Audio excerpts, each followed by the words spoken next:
नमस्कार। स्वागत है आंगनबाड़ी सहायिका सभी भाई बहनों का हमारी आज की सच्ची खबरों में। तो देखिए, सरकार ने यानी अधिकारियों ने एक ऐसा आदेश निकाला है जिसको देखकर आप सभी भाई बहन अचंभित हो जाएंगे कि जो चीज़ हमारे पास यानी पोषण ट्रैकर में नहीं है उसके लिए भी आदेश जारी कर दिए गए हैं।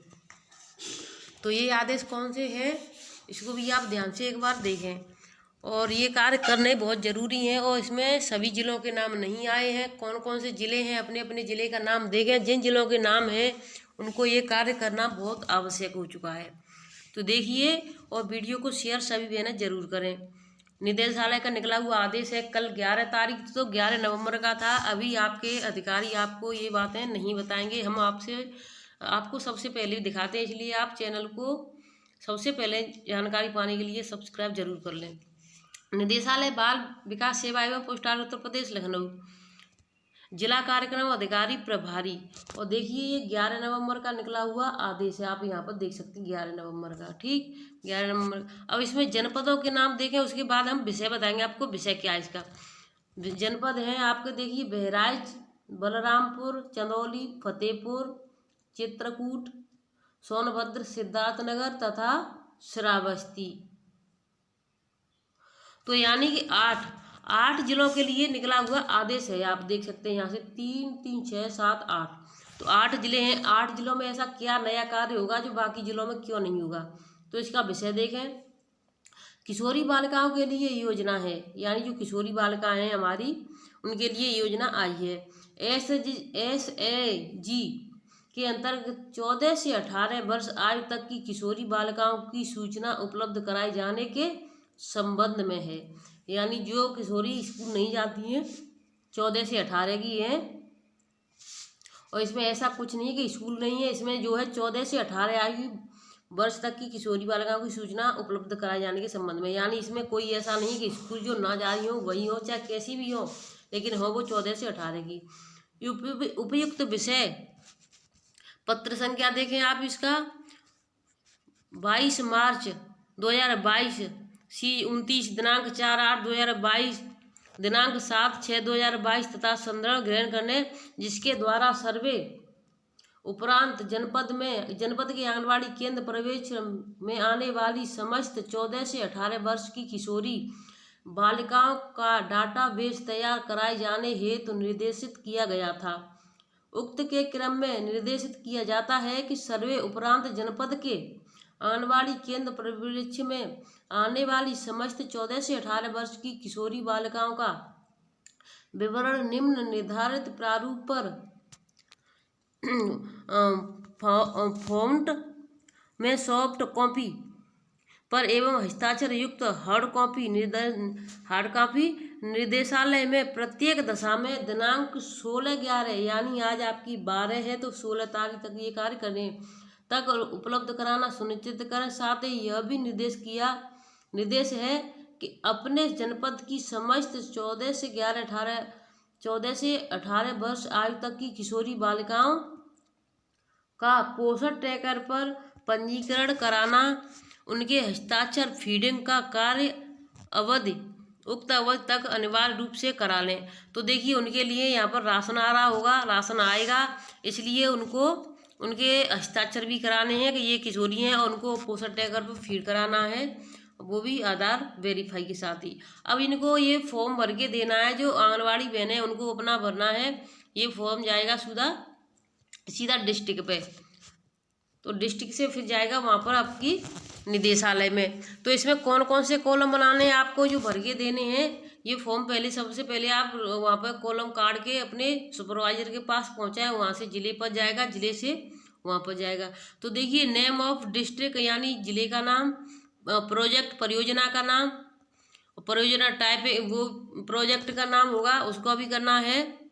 नाम ऑफ ग्राम पंचायत यानी कौन सी पंचायत में आप आते हैं, और FPS नेवर कोटेदार यानी किस कोटेदार के वहाँ पर आपका नाम, कोटेदार का भी नाम लिखना है, मोबाइल नंबर लिखना है कोटेदार का, और शॉप ID यानी यहाँ अगर किसी की जो जैसी शहरी क्षेत्र है तो वहाँ पर जैसे किसी दुकान से लेते होंगे तो उसकी दुकान का नंबर ID होगा, या कोटेदार का भी एक ID होता है, नंबर होता है, तो उसे उसका नंबर लेकर के ये भी लिखना है। Name of anganwadi centre, anganwadi के सेंटर का नाम लिखना है। आंगनवाड़ी सेंटर यूनिक कोड लिखना है 11 डिजिटल वाला। और anganwadi name of anganwadi mini WW, यानी आंगनवाड़ी मिनी है या मेन है ये भी आपको लिखना है। Mobile number of anganwadi mini, यानी आंगनवाड़ी का हो या मोबाइल मिनी हो, जो भी हो उसका मोबाइल नंबर लिखना है।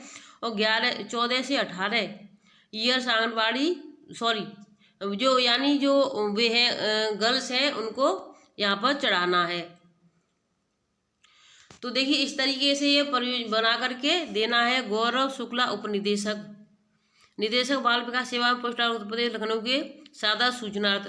तो ये बना करके आपको सिर्फ क्या देना है, आपको अपने यहाँ के कोटेदार का नाम लिख करके दे देना है, आंगनवाड़ी का आपका अपना नाम और अपना केंद्र का कोड डालना है। बाकी ये डिस्ट्रिक्ट परियोजना ये सभी सुपरवाइजर डालेंगे। तो आपको सिर्फ इतना लेटर बना करके सुपरवाइजर को छोड़ देना है कि आपके पास कितनी, यानी कितनी किशोरियाँ हैं, 10 हैं तो 10 के नाम लिखने हैं और उनके माता पिता के नाम लिख दे नीचे आगे उनके, यानी जैसे यहाँ किशोरी का नाम, माता पिता का नाम, उसकी आयु 11 या सॉरी 11 का तो चल नहीं रहा है, 14 से 18 की है तो 15 16 जो भी है उसके जन्म तिथि आधार के हिसाब से आपको लिख देनी है। अपने कोटेदार का नाम लिख दें, यानी कहाँ से आपका राशन उठता है, और कोटेदार का मोबाइल नंबर आपको पता है तो ठीक है, नहीं तो वो सुपरवाइजर ही करेंगे, क्योंकि कोटेदारों के नंबर उनके पास आजकल रहते हैं, क्योंकि वो ही राशन की वजह से जानकारी रखती हैं। तो सिर्फ आप अपनी वहाँ की किशोरियों के नाम भर दें। और पोषण ट्रैकर पर किस तरीके से फीड करना ये मैं आपको बताना चाहूँगी। देखिए किस तरीके से अधिकारी आंगनवाड़ी बहनों को पागल बना रहे हैं। अब बताइए, मैं आपको दिखाना चाहूँगी। देखिए इसमें इतने वो आ रहे हैं फोल्डर, यानी गर्भवती का फोल्डर आ रहा है, धात्री का आता है, और 0 से 6 वर्ष का, 6 माह से 3 वर्ष का, और आपका 3 से 6 वर्ष का। अब देखिए 5 फोल्डर आ रहे हैं, तो इसमें 6वां फोल्डर बहनें कहाँ से लाएंगी? किशोरी बाला, जो सबसे पहले यहाँ पर किशोरी बालिकाओं का था और उसके नीचे था अनाथ बच्चों का, 7 फोल्डर थे। अब देखिए इसमें 5 फोल्डर हैं, तो आंगनबाड़ियों के लिए ये समस्या, अधिकारी कुछ भी आदेश कर देते हैं, लेकिन इससे पहले ये नहीं देखते हैं इसमें कितने फोल्डर हैं या नहीं है। अब देखिए अगली खबर है, अभी सरकारी आदेश और भी लगे हुए हैं, बीच में वीडियो को छोड़ करके ना जाएं और वीडियो को शेयर जरूर करें। आशाओं ने 21,000 मानदेय तय, राज्य कर्मचारी घोषित करने की उठाई मांग। और सबसे मेन चीज़ तो ये है कि देखिए आशाओं ने 21,000 मानदेय व राज्य कर्मचारी घोषित करने की मांग उठाई है। ये आपकी पूरनपुर संवाददाता। महंगाई के इस दौर में आशाओं को रात दिन काम के बदले माह में महज 2200 रुपये मिल रहे हैं। ऐसे में उनकी परिवार का गुजारा करने की आर्थिक समस्याओं का सामना करना पड़ रहा है। रविवार को आशाओं ने अपना ये कार्य किया, वहाँ पर धरना प्रदर्शन किया और अपनी मांगें उठाई हैं। तो बहुत ही अच्छी बात है कि कम से कम आशाएं तो जागरूक हुई कि उन्हें पता है कि परिवार का गुजारा नहीं हो रहा है 2200 रुपये में। इसी तरह हमारी आंगनबाड़ी बहनों को अपनी मांगें उठानी चाहिए कि हमारा भी 6,000 में गुजारा नहीं हो रहा है और वो भी समय पर बिल्कुल नहीं आ रहा है। सबसे मेन बात ये है, अधिकारी अपना आदेश कर देते हैं कि पोषण ट्रैकर पर ये काम करो। अधिकारियों को ये नहीं पता होता है कि जब पैसे नहीं आ रहे हैं तो आंगनबाड़ी बहनें पोषण ट्रैकर में पैसे, यानी रिचार्ज का पैसा कहाँ से लाएं, लेकिन उनको नहीं पता है, वो तो सिर्फ आदेश नहीं तो नोटिस। और देखिए अगली खबर में आपको दिखाना चाहती हूँ। तो देखिए एक और ये सरकारी आदेश है, एक ही नहीं बल्कि कई आदेश सरकारी आ चुके हैं। अब मैं आपको कई ऐसी जानकारियाँ दूंगी जिसको देख करके आप चौंकते रहेंगे ये क्या कर रही हैं अधिकारी और सरकार हमारे साथ। तो देखिए ये आपका 11 तारीख का निकला हुआ आदेश है। अब इसमें क्या निकला है इसको आप ध्यान से देखें। जिला कार्यक्रम अधिकारी आगरा, समस्त बाल विकास परियोजना अधिकारी प्रभारी जनपद आगरा, ये भी आपका 11 नवंबर का निकला हुआ आदेश है। 2 हस्ताक्षरी द्वारा अब तक किए गए आंगनबाड़ी केंद्रों के निरीक्षण के दौरान यह ज्ञात हुआ है कि लाभार्थियों को चावल संबंधित केंद्रों की आंगनबाड़ी कार्यकर्तियों द्वारा वितरित किया जाता है, जबकि एसओपी में चावल वितरण कोटेदार के माध्यम से किया जाना है। निरीक्षण के दौरान आंगनबाड़ी कार्यकर्तियों द्वारा यह भी बताया गया है कि क्षेत्र की सभी आंगनबाड़ी कार्यकर्तियां कोटेदार से चावल का उठान करके लाती हैं और स्वयं वितरण करती हैं, जो निर्देशालय पत्र संख्या 967/76 दिनांक 19/7/21 को जारी एसओपी का स्पष्ट उल्लंघन है। उपरोक्त के क्रम में निर्देशित किया जाता है कि एसओपी के अनुसार प्रत्येक केंद्र पर लाभार्थी को चावल का वितरण कोटेदार के माध्यम से ही कराया जाए। यदि भविष्य में इसका उल्लंघन किया गया तो संबंधित बाल विकास परियोजना अधिकारी की पूर्णतया जिम्मेदारी होगी। तो इस चीज़ का आप सभी भाई बहन ध्यान रखें। अगर जो बहनें कोटेदार से खुद चावल उठा करके ला रही हैं, उठान कर रही हैं और खुद वितरण कर रही हैं, तो वो ऐसा न करें। ये उल्लंघन है, निदेशालय के आदेश का विपरीत उल्लंघन कर रहे हैं। क्योंकि उनका कहना है कि जो कोटेदार से चावल आपको अपने रजिस्टर पर साइन कराने हैं और उनको एक पर्ची देनी है। अगर बच्चा 3 से 6 वर्ष का है तो उसको यानी आधी किलो मिलती है, तो 3 महीने का 1.5 किलो के हिसाब से आप पर्ची बना के दें। और जो बच्चा आपका 7 माह से 3 वर्ष में आता है तो उसको 3 किलो 3 महीने का हो गया, उसको इस हिसाब से दें, पर्ची बना करके अपने रजिस्टर पर हस्ताक्षर करवाएं। और इसी तरीके से गर्भवती को दें और दात्री को, गर्भवती दात्री को। तो सभी भाई बहन इस चीज़ का विशेष ध्यान रखें। अब देखिए, मैं आपको एक और निदेशालय का आदेश दिखाती हूँ। 2.5 साल लगाए चक्कर, नहीं मिली पेंशन, निकल गया दम। तो ये भी बाल विकास के अधिकारी बाबू रहे हैं कभी, और इनको पेंशन नहीं मिली और इन्होंने 1-2 दिन में अभी दम तोड़ दिया अपना। बाल विकास विभाग चित्रकूट की सेवानिवृत्त बाबू विनय वाजपेयी 2.5 साल से पेंशन का इंतजार करते रहे। उनकी पत्नी डीपीओ से गुहार लगाती रही, लेकिन कोई सुनवाई नहीं हुई। मानसिक बीमारी से जूझ रहे विनय ने गुरुवार को दम तोड़ दिया। कानपुर के आजाद नगर निवासी विनय वाजपेयी बाल विकास में प्रधान सहायक के पद पर चित्रकूट में तैनात थे। कानपुर देहात में तैनाती के दौरान अस्वस्थता के कारण कई दिन दफ्तर नहीं जा सके, तो उनको मादी से चित्रकूट स्थानांतरित कर दिया गया। जनवरी 2019 में वह सेवानिवृत्त यानी रिटायर हो चुके थे।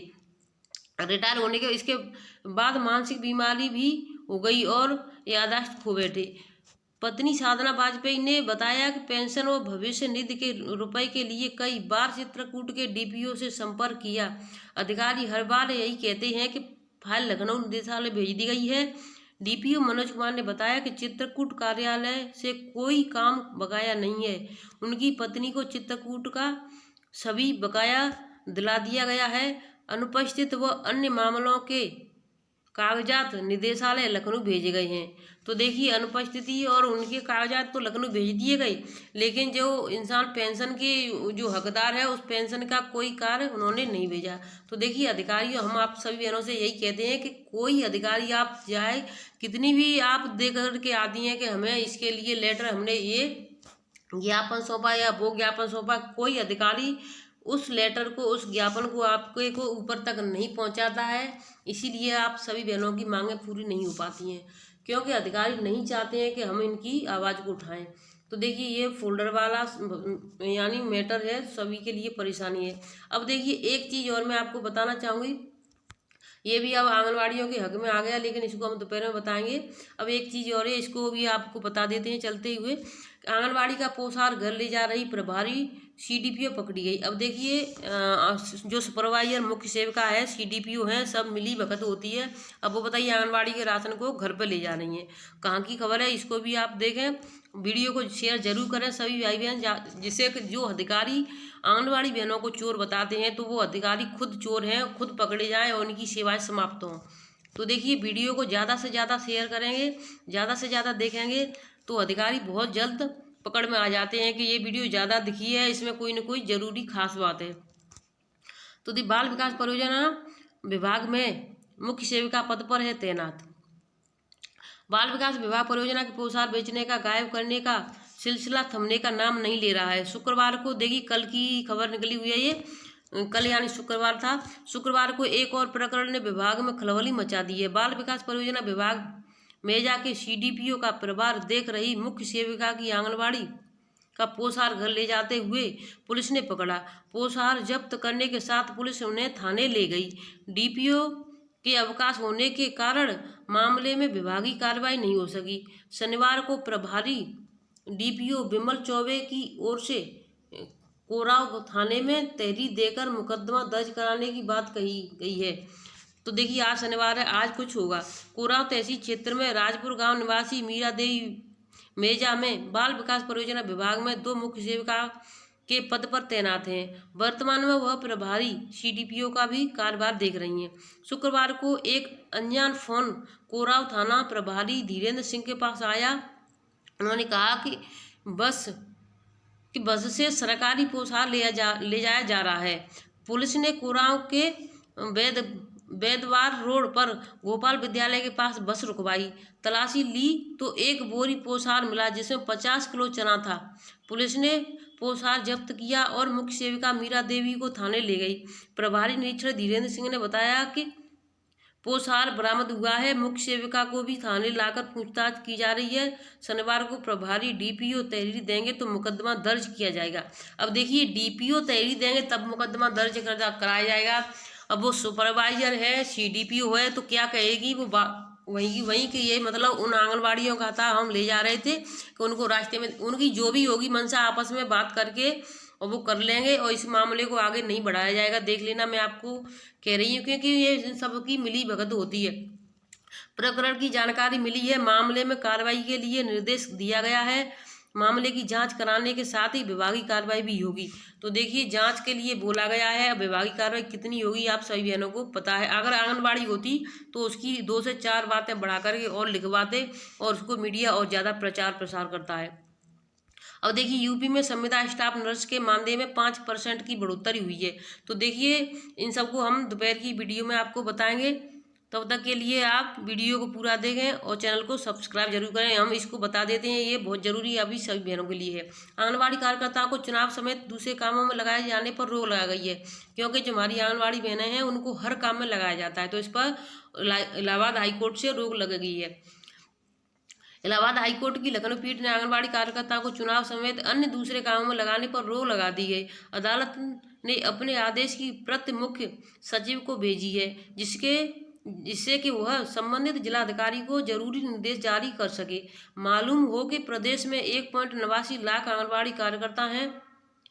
न्यायमूर्ति आलोक माथुर की एकल पीठ ने यह फैसला मनीषा कनौजिया व अन्य की याचिका पर दिया। याचिकाओं का कहना था कि वे बाराबंकी जिले के आंगनबाड़ी केंद्र सिटी गुलेरिया गर्दा और बतौर आंगनबाड़ी कार्यकर्ता के रूप में कार्यरत हैं। उन्हें प्रशासन ने स्थानीय निकाय चुनाव में बतौर बूथ लेवल अफसर BLO की ड्यूटी में लगाया है। यह केंद्र और राज्य सरकार के आदेशों व निर्देशों के खिलाफ है। इस तैनाती से क्षेत्र में बच्चों व माताओं के स्वास्थ्य की देखभाल की व्यवस्था प्रभावित होगी। याचिकाओं का तर्क था कि चुनाव के काम में अन्य ग्राम स्तर के कर्मियों को लगाया जा सकता है। उधर DM व अन्य पक्षकारों की ओर से जवाब में कहा गया कि चुनाव का कार्य सर्वोच्च अहमियत वाला है, ऐसे में सभी अफसरों को इसमें सहयोग करना होता है। इस पर कोर्ट ने कहा कि इन कार्यकर्ताओं का काम काफ़ी अहमियत वाला होता है। इनकी चुनाव या किसी अन्य काम में ड्यूटी से धात्री गर्भवती समेत अन्य के स्वास्थ्य पर गंभीर असर पड़ता है। इस टिप्पणी के साथ कोर्ट ने अपना आदेश जारी कर दिया। तो देखिए, अब जो बहनें BLO की ड्यूटी कर रही हैं या चुनाव में उनकी ड्यूटी लगाई जाती है और उनको पैसा भी नहीं मिलता है, तो सभी बहनें अपना कोर्ट का सहारा लें, क्योंकि अब कोर्ट के अलावा और आप सभी बहनों के पास कोई दूसरा चारा नहीं है। कोई आपको अधिकारी नहीं बचा सकता है। अधिकारी तो और बढ़ावा देते हैं कि हाँ आप यहाँ पर करो, तो अगर नहीं किया तो हम आपकी नौकरी ख़त्म कर देंगे, सेवा समाप्त कर देंगे या मानदेय रोक दिया जाएगा। तो देखिए, अधिकारी कभी आंगनबाड़ियों का साथ नहीं देते हैं, चाहे सुपरवाइजर हो, CDP हो या फिर DPO हो। तो मैं आपको सभी को बता रही हूँ, अगर आपको इस चीज़ों से ज़्यादा परेशानी है, जिन बहनों की ड्यूटी लगी, हमारी तो नहीं लगी, लेकिन जिन बहनों की लगी है तो अपना कोर्ट का सहारा लें और तभी आप सभी बहनों की जान बच पाएगी। वीडियो अच्छी लगी तो शेयर जरूर करें, चैनल को सब्सक्राइब करें सबसे पहले खबर पाने के लिए। धन्यवाद।